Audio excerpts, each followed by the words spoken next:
Di balik senyuman seorang guru les yang disegani warga, ternyata tersembunyi niat busuk yang tak terbayangkan. Ia tega memalak anak yatim hanya demi memuaskan nafsu dunianya. Namun, apa yang ia tanam itulah yang ia tuai. Azab datang dengan cara yang tidak pernah diduga dan lebih mengerikan dari sekedar rasa malu. Pak Sugeng dikenal sebagai guru les privat yang murah senyum dan terampil. Setiap sore, rumahnya ramai anak-anak sekolah dasar yang datang belajar, terutama anak-anak yatim dari panti asuhan atau keluarga tak mampu. Ia menawarkan les dengan harga sukarela, dan ini membuat warga percaya ia berhati mulia. Salah satu muridnya adalah Raffi, anak laki-laki berusia 11 tahun, yatim sejak kecil. Ibunya bekerja sebagai buruh cuci keliling. Hidup mereka pas-pasan, namun karena Raffi cerdas dan rajin, ibunya rela menyisihkan sedikit uang agar Raffi bisa ikut les. Awalnya, Pak Sugeng tampak tulus. Ia bahkan sering membawakan camilan untuk murid-muridnya. Namun, sikap itu perlahan berubah. Hari-hari berlalu dan suasana les di rumah Pak Sugeng mulai berubah. Ia tak lagi seramah dulu. Senyumannya kini terasa dipaksakan dan nada bicaranya sering ketus, terutama kepada anak-anak yang datang tanpa membawa amplop. Kalau kalian mau pintar, kalian juga harus tahu diri, katanya suatu hari, menatap tajam ke arah Raffi yang hanya bisa menunduk. Raffi bingung. Ibunya memang tak selalu bisa memberi uang tambahan. Tapi selama ini Pak Sugeng tak pernah menuntut. Namun kini setiap kali les selesai, Raffi merasa wajib menyelipkan uang ke dalam map tugas. Suatu sore setelah les selesai dan anak-anak lain sudah pulang, Pak Sugeng memanggil Raffi untuk bicara empat mata. "Raf, kamu tahu nggak? Listrik rumah ini harus dibayar. Air juga. Les ini bukan amal. Kalau kamu terus datang tanpa bayar, lebih baik kamu berhenti." Raffi terdiam, matanya berkaca-kaca. Ia pulang ke rumah dengan langkah gontai.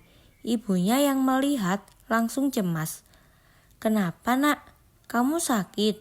"Enggak Bu, tapi mulai sekarang Raffi harus bayar uang les. Kalau enggak, Raffi enggak boleh ikut." Hati sang ibu remuk, tapi ia tidak ingin anaknya putus semangat.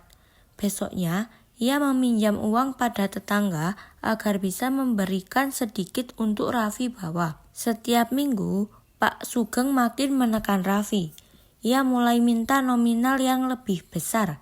Bahkan pernah menyuruh Raffi meminjam uang pada ibu asuhnya di panti jika tak sanggup. Bukan hanya itu, anak-anak lain mulai digiring untuk mencontoh Raffi. Ia berkata kepada murid-murid lain, "Kalau Raffi saja bisa bawa amplop tiap minggu, masa kalian gak bisa?" Raffi dijadikan tameng dan tanpa sadar ia menjadi alat tekanan pada teman-teman sesama anak yatim. Di balik segala tekanan itu, Raffi tetap belajar giat. Ia ingin membanggakan almarhum ayahnya dan membalas kerja keras ibunya. Tapi satu hal yang belum ia sadari, Allah sedang mencatat segalanya dan saatnya akan tiba. Raffi semakin tertekan. Setiap kali hendak berangkat les, wajahnya pucat. Ia tahu bukan pelajaran yang ia terima, tapi beban, uang, ancaman, dan rasa malu di hadapan teman-temannya. Suatu malam, saat ibunya sudah tertidur kelelahan di sudut kamar sempit mereka, Raffi duduk di atas sajadah kecil peninggalan almarhum ayahnya. Ia mengadah, tangannya bergetar, suara pelan, tapi doanya tulus. "Ya Allah, kalau memang belajar di sana tak lagi membuat Raffi senang, tolong beri jalan keluar. Tapi jangan hukum ibu Raffi ya Allah. Dia sudah terlalu capek." Tangis itu mengalir dalam diam. Raffi belum tahu Doanya malam itu perlahan mengetuk langit, dan jawaban dari langit kadang tidak datang dalam bentuk harapan, melainkan cobaan terlebih dahulu. Beberapa hari kemudian, rumah Pak Sugeng terlihat lebih sepi. Anak-anak mulai enggan datang. Kabar mulai beredar pelan-pelan. Seorang ibu dari kampung sebelah memergoki anaknya menangis karena diminta uang tambahan oleh Pak Sugeng. Bukan hanya Raffi, ternyata banyak murid lain mengalami hal sama. Beberapa bahkan mengaku diminta menjanjikan bayaran tiap pekan jika ingin dibantu mengerjakan PR. Bila tidak, mereka dihina atau dicemooh di depan kelas. Puncaknya terjadi saat seorang warga melihat Pak Sugeng di pasar sedang berjudi kecil-kecilan di warung kopi. Ah, katanya guru les anak-anak, tapi duit anak yatim malah buat main angka. Kabar itu menyebar. Orang-orang mulai bergunjing. Perlahan, murid-murid berhenti datang. Raffi pun berhenti, bukan karena tidak ingin belajar, tapi karena trauma yang tak bisa dijelaskan. Kehidupan Pak Sugeng memburuk. Sejak itu, segalanya berubah. Rumahnya yang dulu ramai, ini sunyi. Tagihan listrik menumpuk, warung kopi langganan menolak utangnya. Bahkan, tetangga-tetangga mulai menjaga jarak. Pak Sugeng marah. Ia menyalahkan semua orang, bahkan sempat melabrak Ibu Raffi di jalan. Anakmu yang bikin les saya sepi, saya bisa tuntut tahu. Ibu Raffi hanya diam. Tapi hari itu, salah satu tokoh kampung, Pak RT, melihat langsung kejadian tersebut dan mulai turun tangan. Pak RT mengundang beberapa orang tua dari tokoh masyarakat untuk rapat kecil di balai warga. Ia tahu, jika dibiarkan, sikap Pak Sugeng bisa jadi membahayakan anak-anak lain. Dalam pertemuan itu, satu demi satu orang tua bersuara. Ada yang mengaku anaknya minta uang tambahan setiap minggu. Ada yang mengaku anaknya dimarahi di depan kelas karena tidak bisa membayar. Bahkan seorang ibu menceritakan bahwa anaknya dipaksa berhenti les jika tidak membawa amplop tebal. Semua mata tertuju pada satu kesimpulan. Pak Sugeng telah memperalat kemiskinan untuk keuntungan pribadi. Raffi diminta bicara. Ia menunduk, suaranya pelan, tapi cukup membuat ruangan sunyi. Pak Sugeng bilang, kalau Raffi mau pintar harus bayar. Kalau enggak, Raffi bodoh selamanya. Ibu-ibu menangis. Beberapa bapak mengepalkan tangan menahan emosi. Pak RT menenangkan dan berkata, kita tidak bisa biarkan ini terjadi lagi. Anak-anak yatim bukan bahan eksploitasi. Besok kita datangi rumahnya bersama. Keesokan harinya, rombongan warga mendatangi rumah Pak Sugeng. Mereka datang bukan untuk main hakim sendiri, tapi untuk meminta pertanggungjawaban. Pak Sugeng kaget melihat banyak orang. Ia masih mencoba menyangkal. Fitnah, itu semua fitnah. Saya cuma minta penghargaan. Namun, satu persatu bukti diungkapkan. Anak-anak menyodorkan catatan pembayaran. Sebagian menyimpan pesan suara ancaman Pak Sugeng. Dan beberapa ibu bersaksi langsung. Wajah Pak Sugeng memucat. Ia tak bisa mengelak. Suara warga makin keras. Polisi yang ikut dipanggil pun akhirnya menengahi. Pak Sugeng dibawa ke kantor polisi untuk diperiksa. Bukan hanya karena dugaan penipuan, tapi juga karena ada laporan bahwa menggunakan dana bantuan dari panti asuhan untuk kepentingan pribadi karena pernah menjadi relawan di sana.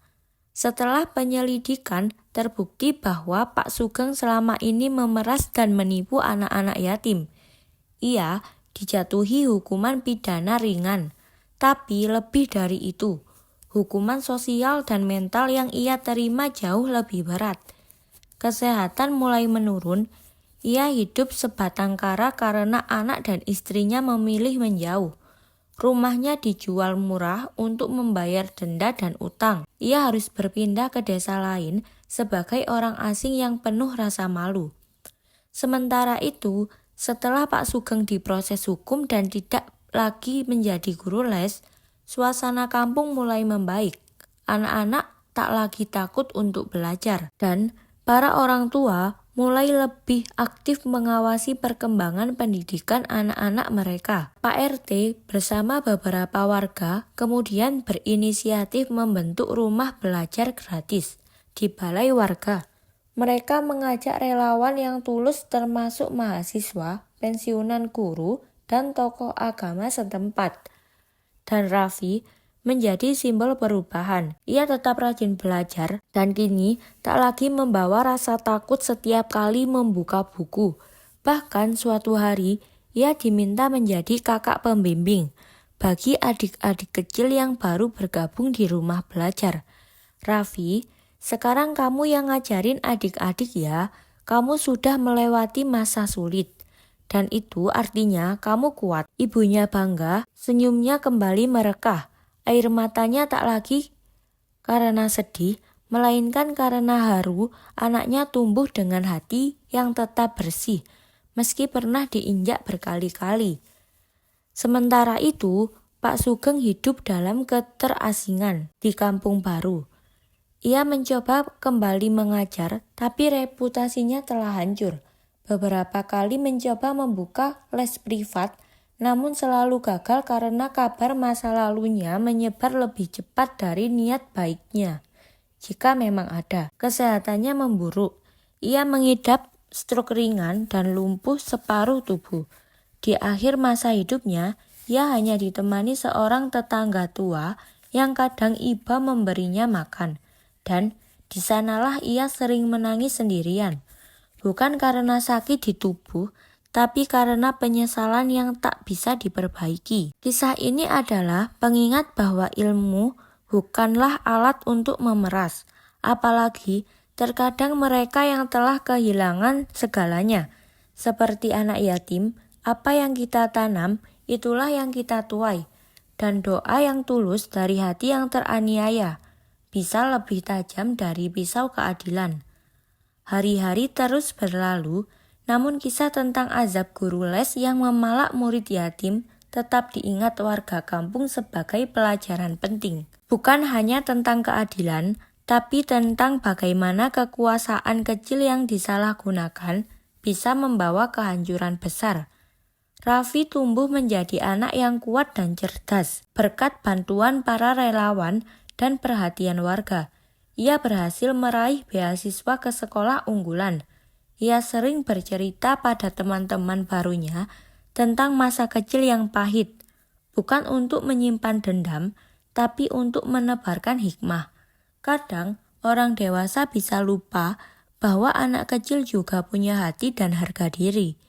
Tapi saat kita tidak menyakiti mereka, justru mereka yang akan menyelamatkan masa depan kita. Ibunya kini bekerja sebagai penjaga perpustakaan kecil di balai desa, tempat Raffi pertama kali belajar tanpa tekanan.